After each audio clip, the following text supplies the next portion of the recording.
Bueno, en Doha, Qatar, sigue la ceremonia en la que se va a sortear los grupos, es decir, aquellos grupos de la primera ronda del Mundial. Tenemos a 32 equipos y pues tenemos 8 grupos y vamos a ver después dónde podría estar Perú si le gana el partido final para pasar al Mundial a Emiratos Árabes Unidos o Australia, que entre ellos tienen que disputar a principios de junio quién va a jugar contra Perú. En fin, Marisol Pérez Tello está con nosotros. ¿Cómo estás, Marisol? ¿Qué tal? Muy buenos días.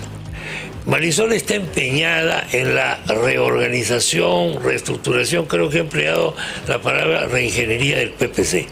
Esto me parece que es importante, porque el Perú requiere partidos políticos, no estas cosas que tenemos ahora que al final no se sabe qué clase de sancochados son, sinceramente.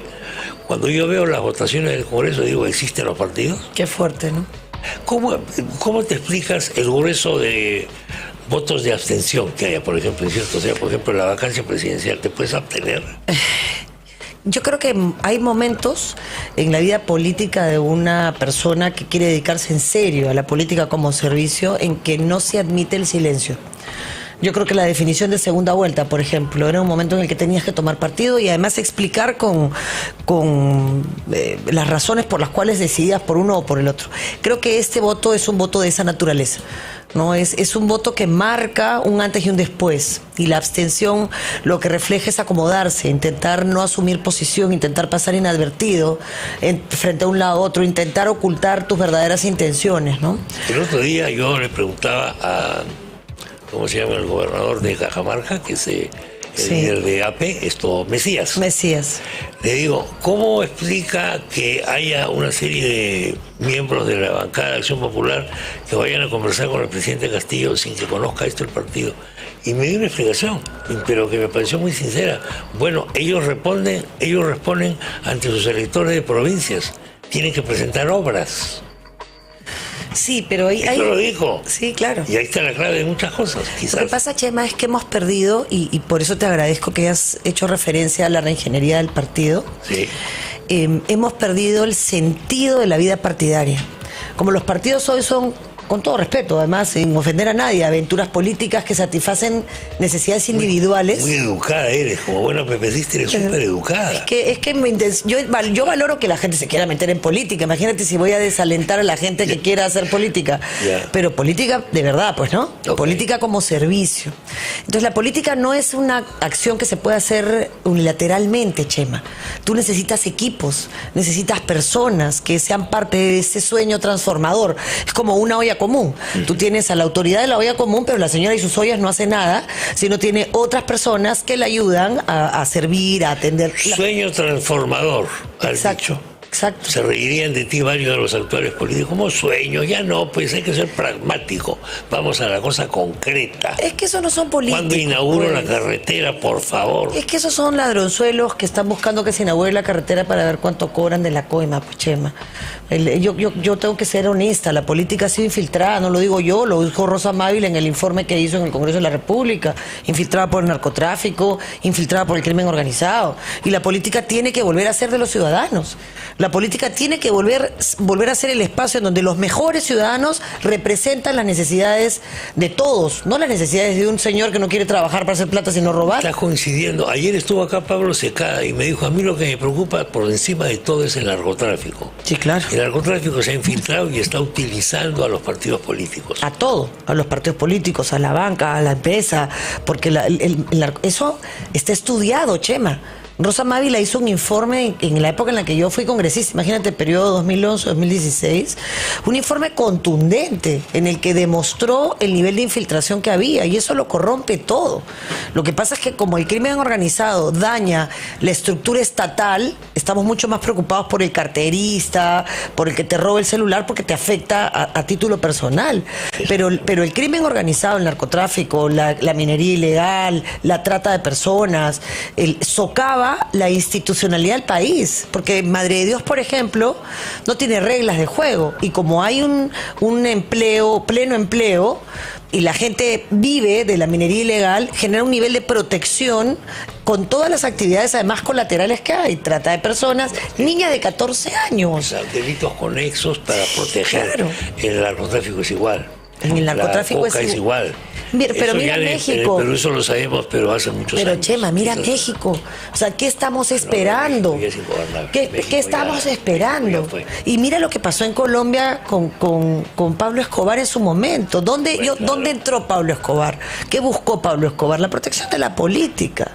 Entonces, si tú tienes de lo más peligroso, narcotráfico Pero él infiltrado. fue político, Escobar. Pero por directamente fue supuesto, elegido. estuvo en el Senado. Fue elegido. Sí, claro. Y bueno, el objetivo principal de él, entre otros, Impunidad. era el tema claro de la extradición, ¿no? Y de evitar. Y solamente cae cuando otra banda lo enfrenta. Sí, claro. Y si tú tienes hoy, por ejemplo, discutiendo en este Congreso una norma para cargarse la colaboración eficaz, para terminar con ella, porque, o sea, yo creo que el nuevo fiscal de la Nación tiene objetivos muy concretos. No podemos permitir que se termine con la colaboración eficaz. Hablando de eso, ¿hay fiscalía en la Nación? Pregunto yo. En estricto. Está desierto. Es que ese es otro de los problemas, Chema. El por premio un- desierto. Si tú has empezado hablando del problema de los partidos políticos, que empeño en el que estamos, mira, solamente para hablarte de los pepecistas y también hacerte el link con la fiscalía. Nosotros pudimos habernos vuelto a escribir, nosotros somos el partido con mayor militancia, 200.000 militantes. La pregunta tendría que ser, ¿por qué no se requirieron de inmediato y postularon a las municipales y regionales? Tú sabes, la decisión más difícil de un político es renunciar. Es renunciar. La más difícil de un político es la renuncia. ¿Cómo se consuela diciendo que viene otro que lo va a hacer peor? No, tú cuando renuncias, como hizo Bedoya, para que Haya de la Torre fuera el presidente de la constituyente del 79 y Hombre, tuviéramos claro. esta constitución. Dios mío, ¿qué me has hecho acordar? O sea, ¿pero qué pasa? Si tú recuerdas, Chema, y esto te lo digo porque tú tienes la memoria y lo viviste, además bastante más joven que Bedoya, sin duda, es este acto de decir, no voy a ser presidente del Congreso yo, porque si logro que otro presidente me permita que mis ideas, las que son más importantes que mi nombre en la placa, sean incorporadas en la Constitución, Claro. vale la pena mi renuncia. Eso es una negociación democrática. pues. Exactamente. Una negociación como la democracia es una forma de negociación sobre la mesa, Exactamente. Entonces, ¿qué hizo Bedoya? sin plata. O sea, Renunció él a ser presidente del Congreso, que la izquierda se lo regaló, a cambio de dárselo a Haya de la Torre sin componenda y sin ninguna contraprestación, en la seguridad de que se iba a poner de acuerdo con él en los temas más importantes para el PPC, dignidad de la persona humana como inspiración y economía social de mercado. Y se logró. Y ese es el gran aporte del PPC a la historia democrática del Perú. ¿A partir de qué? A partir de la renuncia y de la renuncia y del sacrificio de un hombre. Cuando él cumplió 100 años, si tú revisas todos sus discursos, Sí. a lo que él le daba más importancia no era al zanjón de Bedoya, no era al mercado, no era a la honestidad de su trayectoria, era a la renuncia, porque es lo que él consideraba su acto de amor más grande al Perú. Y creo que lo que hoy tienes en política es incapacidad absoluta de renunciar a la ambición de poder, porque ni siquiera es al poder. Y en la fiscalía lo que tienes es incapacidad absoluta de reconocer públicamente la fragilidad institucional en la que se encuentra hoy una fiscalía que solo tiene 2 supremos cuando necesita 5. Eso es lo que te quería decir. Yo creo que el Estado peruano está abdicando de una serie de funciones y por defecto está de alguna manera demostrando su inviabilidad. Porque si no tienes tu ministerio público realmente, entonces ¿qué es lo que tienes en un No Estado? tienes Estado de Derecho, Chema, porque si el Estado de Derecho se concreta en la capacidad de recabar tributos y el país con evasión, elusión y corrupción está claudicando, abdicando de esa capacidad.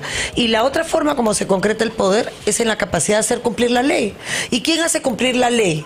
El Ministerio Público, que es el titular de la acción penal. Si tú tienes una fiscalía cuestionada, Claro que si está tienes una cuestionadísima. fiscalía incompleta en su capacidad de cambiar o de tomar decisiones desde la Suprema, lo que estás logrando es que el ya frágil sistema de justicia de nuestro país se termine de desinstitucionalizar. Si tienes hoy un reclamo por el tema de Fujimori contra la Corte Interamericana, permanente y constante, ¿quién se beneficia si nos vamos de la Corte hoy día? Se beneficia el gobierno de Castillo. ¿Quién es el único que le está haciendo frente a Cuba, a Venezuela, a Nicaragua? La Corte Interamericana. Puede no gustarte, algunos de sus fallos. Claro, bueno, el caso Fujimori, si yo lo veo también con otra perspectiva, y es que no somos capaces de poner odios en este país. No, pero además... No podemos. Pero además hay crueldad, Chema. Hay crueldad con las víctimas y hay crueldad con el propio Fujimori, porque los que sabemos el caso, y yo lo sé, ese, de memoria, porque lo estudié, para yo decir no se puede jurídicamente, lo estudié lo suficiente, Chema, como para decir, si ustedes intentan forzar esto, lo que van a hacer es que el señor regrese una y otra vez. Eso es cruel. Con él, con las víctimas, con el país. Si en cambio lo que quieren es que esto no se convierta en una venganza para él y para los cientos de personas que están en la cárcel en situaciones similares, demos una ley para que las personas de tercera edad, que están con una fragilidad en salud, y que además la sola cárcel hace que tu salud sea frágil siempre. Es un espanto. Ay, o sea, solo estar preso. Imagínate un hombre de 70 años que no tiene un baño. O sea, y le dije, saquemos una ley para que vayan a cumplir la condena a su casa. ¿Por qué no salió? Por lo que te estoy señalando, porque significa enfrentar con valentía la realidad. Mira, yo he estado una vez en el Castro hace muchos años, llevado por el que era de penales en esa época, era este muchacho, hombre, que después fue ministro. Pérez Guadalupe. Uber Lancier, Pérez Guadalupe. Sí. Él era de la capellanía. Con Uber Lancier e iba al Lurigancho. Mira, yo voy hasta ahora, yo soy de la capellanía del penal de Castro. Voy una vez al mes, sí. Bueno, así que a mí no me van a contar el tema de la cárcel, ni podrían decir que al día del adulto mayor. No, es terrible. Terrible. Hicieron una escenificación de poemas de Vallejo y una serie de cosas. Precioso. Y al final, muy bien organizado, debo decir, el taller de cerámica que tienen es estupendo. Precioso. Era estupendo. Y así una serie de cosas más. Bueno, pero al final de la actuación, ahí está Lancier. Ahí está Lancier en nuestra pantalla. Hubert Lancier, el libro que tiene Lancier es un tipo con una erudición extraordinaria. Los dientes del dragón, es un libro absolutamente extraordinario. Extraordinario, sí. Que vale la pena que lo lean, sobre todo los chibolos. Bueno, si tienen tiempo. Es un hombre que le devolvió la fe a la cárcel. Sí, un tipo excepcional. Lancier fue un tipo absolutamente excepcional. Organizó esta feria que se hace todos los años previa a la Navidad de Artesanía, ¿no? Tienen hoy todavía en el Colegio Recoleta en su honor una tienda donde se venden los productos de la cárcel, porque hay un programa que se llama interesantísimo, que es un programa de cárceles productivas, en el que les sacamos RUC, les abrimos una cuenta en el Banco de la Nación, y ellos pagan 30% de su reparación civil, Chema, 30% a su familia y 30% para mejorar sus condiciones, pero nada de eso reemplaza a la tortura. Yo estuve, al final de esta actuación se me acercó un grupo de señores bien viejitos, más viejos que yo, y me hicieron entregar un memorial explicando qué tipo de gente estaba ahí con enfermedades, con esto, con una serie de cosas. Terrible. Y pidiendo que se diesen normas. Bueno, yo lo único que pude hacer fue anunciarlos. Chema, tienen un proyecto de ley desde el 2018 en la Comisión de Justicia que recolectaron 90.000 firmas, los presos, con el padre Jorge Álvarez Calderón, que ya falleció.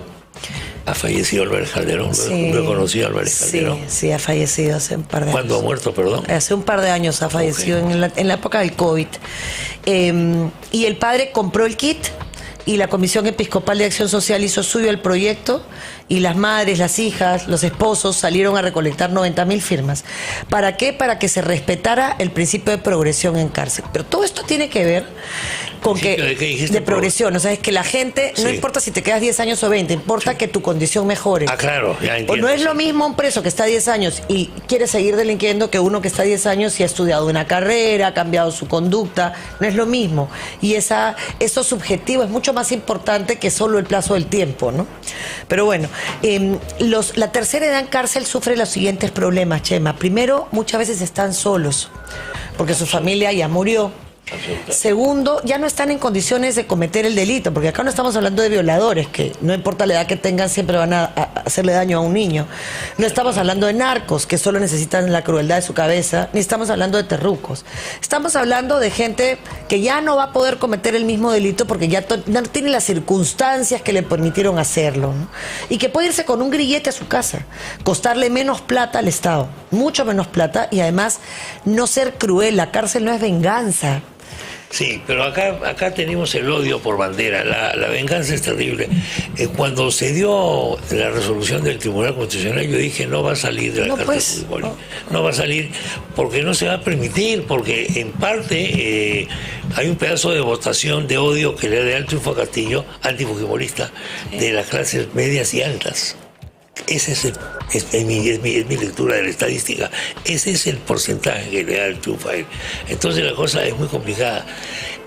Yo he ponido ejemplos como por ejemplo el caso de Colombia. En Colombia se hace la paz con la narco-guerrilla de la FARC. ¿Por qué? Porque tiene que haber reconciliación, Dios mío, por favor. Y yo creo que la reconciliación, Chema, y en Sudáfrica y en todas partes. Pero yo creo que ni siquiera hemos empezado el proceso, Chema. Creo que ni siquiera hemos empezado el proceso. A mí eso me produce mucho dolor, porque yo trabajo con víctimas, trabajo con familiares, trabajo en Ayacucho, trabajo en Huancavelica. Entonces, ¿qué nos ocurre? ¿Qué nos ocurre? Que primero el uso del antifujimorismo y del fujimorismo concentrado y de ese odio se ha capitalizado políticamente, de un lado y del otro lado. La política por está funcionando desde hace décadas, ¿eh? Ya no hay ideologías. Y eso es terrible. Por eso debe existir el PPC, sí, debe existir el APRA, pero por eso estamos en ese esfuerzo. Una izquierda, digamos, aceptable, no esta cosa que llama izquierda ahora, que es, en fin.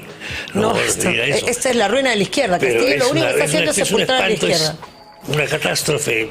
Que eso es bueno en el largo plazo, pero si no existe... Una catástrofe bíblica. Ahora, si tú no haces el trabajo, y nosotros hemos estado haciendo desde julio, agosto, septiembre, que empezó el proceso de reingeniería, hicimos lo que se llama escuchar para construir, y empezamos a recorrer todas las regiones virtualmente y físicamente también. He estado mucho en el sur, en Arequipa, en Tacna, voy a estar en Cusco fines de abril, en Loreto en la quincena de mayo, y lo que hicimos fue escuchar. Y la gente que te reclama, pepecistas, te reclaman que la política ya no representa la alternativa, que hemos despintado, desdibujado tanto la política, que hoy la gente lo que dice es: esto ya no sirve y tenemos que reinventarnos. Y esa es la tarea que se está haciendo, ¿no? Sí, la política es inútil, desilusiona. Es inútil. Ahí estamos viendo las imágenes de INPE. Estamos en el sorteo, esto me parece. Ya, enseguida le vamos a dar los datos. Están comenzando a sacar los nombres de los países. Ahí vamos a estar, Chema. Sí, no, el Perú está asegurado. Yo lo he dicho hace tiempo. Sí. De todas maneras, Perú le gana a Australia, le puede ganar, por supuesto, y a Emiratos Árabes Unidos, pero ni discutirlo, ¿no? Pero en fin, al final las cosas nunca salen como uno piensa a veces, pero enseguida le vamos a dar los datos de cómo quedamos. Sorteo, a qué grupo nos tocaría ir. Vamos a ver. Bueno, entonces, en el recorrido que estás haciendo con las bases del PPC, o que eran del PPC, o que tú quisieras que vuelvan a ser del PPC, ¿cuál es la demanda más recurrente que estás? ¿Hay una demanda recurrente? Absolutamente. Hay demandas internas, intrapartidos, y hay demandas externas. La demanda interna tiene que ver con 7 cosas. Las hemos identificado y estamos trabajando en eso. Principio de autoridad. Y eso no tiene que ver en realidad, o sea, nos ha costado mucho encontrar cuál era el problema. Son los conflictos internos que se generan por la democracia interna, que a veces se manipula, no dentro del partido solamente. O sea, todas las dificultades, la ley electoral es un desastre. La pelea que se genera a partir del voto preferencial, que termina enfrentando gente del partido, y eso es terrible. Eso genera problemas de unidad intrapartidaria. O sea, para mí el voto preferencial es lo peor que se le hace a un partido, porque los congresistas creen que efectivamente responden a lo que se les ocurre y no a un proyecto país, que es lo que debería representar un partido. El PPC representa un proyecto país que cree en libertades democráticas, en libertades sociales, en libertades políticas, libertades económicas, por supuesto. Esas libertades suponen tanto mercado como sea posible, tanto Estado como sea necesario. En eso creemos, y en eso y en valores, en la conducta política que tienen que ver con honestidad. Entonces, ¿qué decimos? Mi congresista debe representar eso. Mi congresista no puede ser estatista, aunque le convenga su puente. Sí, porque el estatismo es una tentación para conseguir privilegios, Sí, claro, obras públicas, etc. Claro. Más Entonces, sencillo, más fácil. si tú no tienes claridad en que toda la gente piensa igual, no podría pues haber gente que se abstiene en una banca. Esa es una decisión política de partido. Claro. No puedes tener un partido donde tengas a la vez votos a favor, votos en contra y abstenciones. Eso no te destruye completamente el concepto de partido, porque tú eres parte del grueso del país. ¿En qué momento un partido o una célula parlamentaria puede autorizar el voto de conciencia?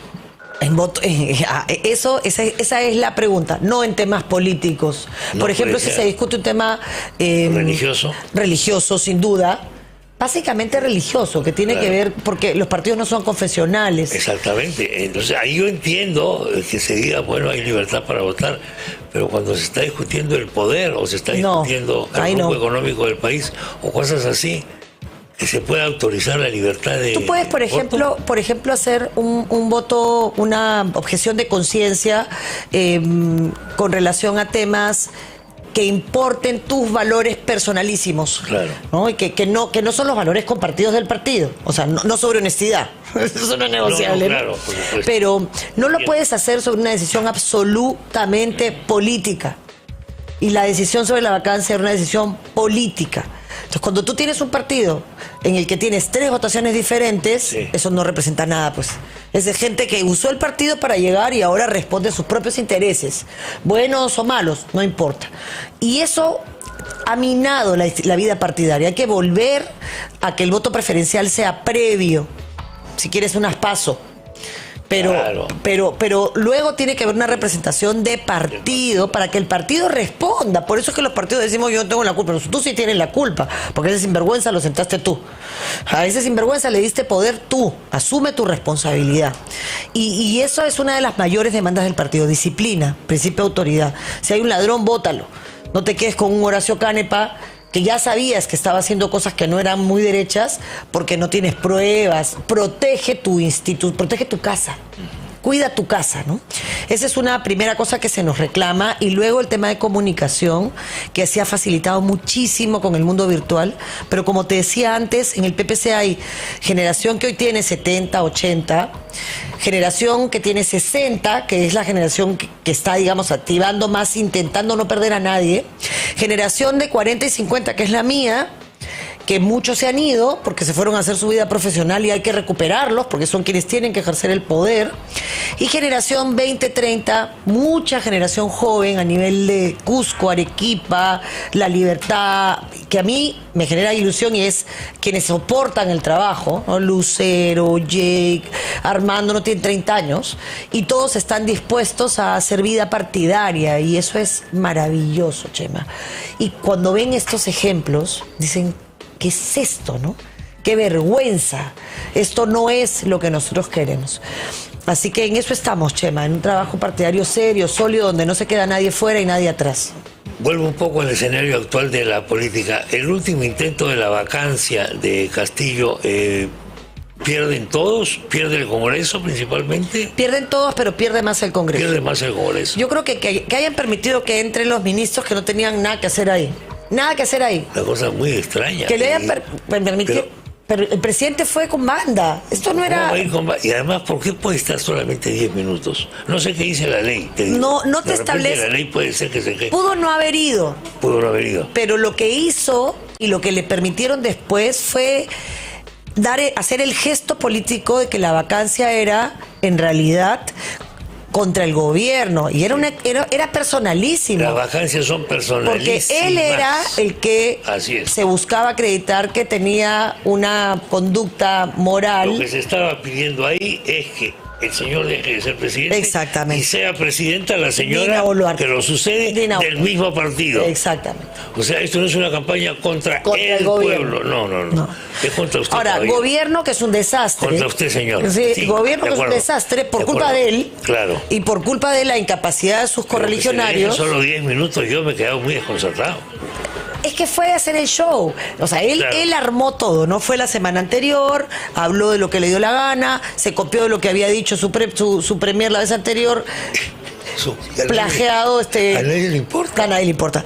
A nadie le importa. En el interín, toda esa semana insultó a todo el mundo, volvió a hacer lo que sabe hacer, que es generar contradicciones, típico del marxismo, y después volvió a presentarse 13 minutos a decir, además a hacer una mentira, es decir, yo estoy en un proceso de investigación, va a estar en un proceso de investigación 5 años, porque lo que ha hecho Zoraida Ábalos al abrir el proceso y no continuar con él, es decir, ese señor tiene indicios de haber cometido un delito, pero lo voy a investigar en 5 años. Lo que tendríamos que hacer desde el Congreso es hacer una comisión investigadora que en paralelo, que es lo que se hizo siempre, por eso el Congreso tenía tanta fuerza, esa comisión investigadora lograba satisfacer la necesidad política, lo que hicimos con Belaúnde del Ocio. Con Belaúnde del Ocio terminamos diciendo, la señora Nadine Heredia tiene responsabilidad por lavado de activos en modalidad de pitufeo, investigue, señor fiscal. Pero tú tomaste una posición política, o sea, hay indicios razonables, no te quedaste congelado, ¿no? Claro, entonces ahí sí, y ya esto... Pensar en una nueva vacancia es muy remoto, ¿no? A ver, ya era irrisoria esta vacancia porque todos estábamos en modo fútbol.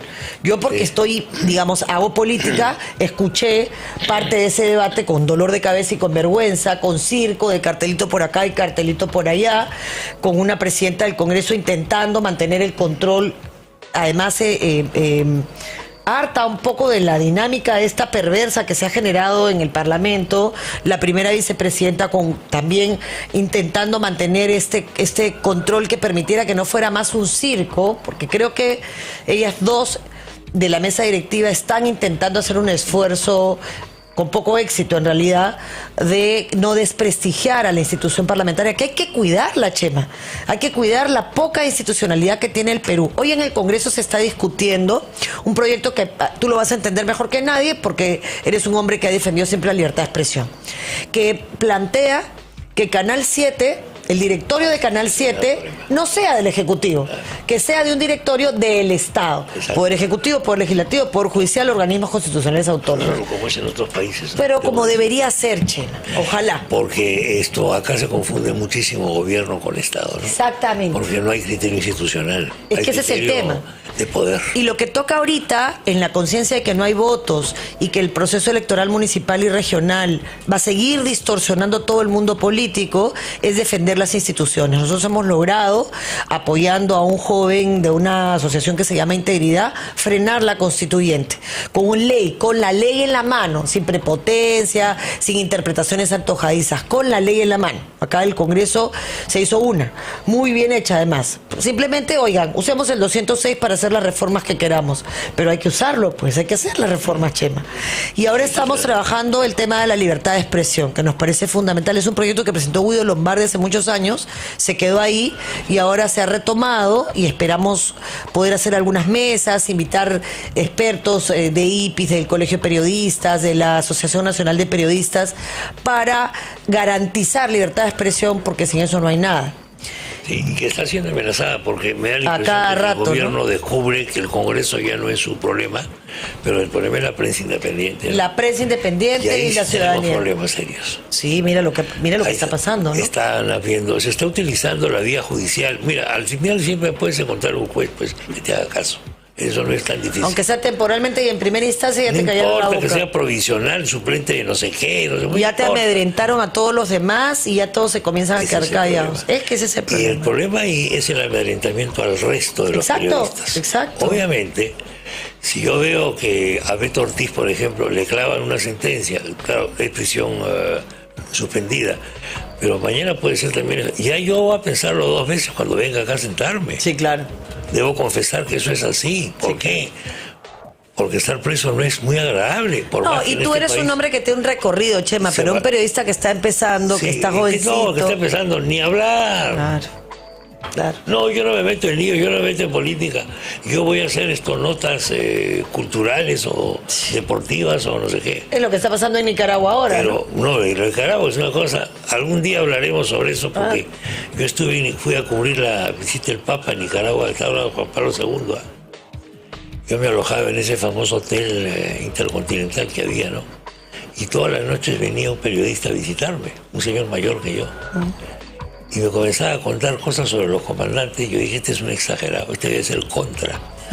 Porque no puede ser verdad todo lo que me está diciendo. Sí, es verdad. Porque además estaba comenzando la cosa en Nicaragua, ¿me entiendes? Imagínate.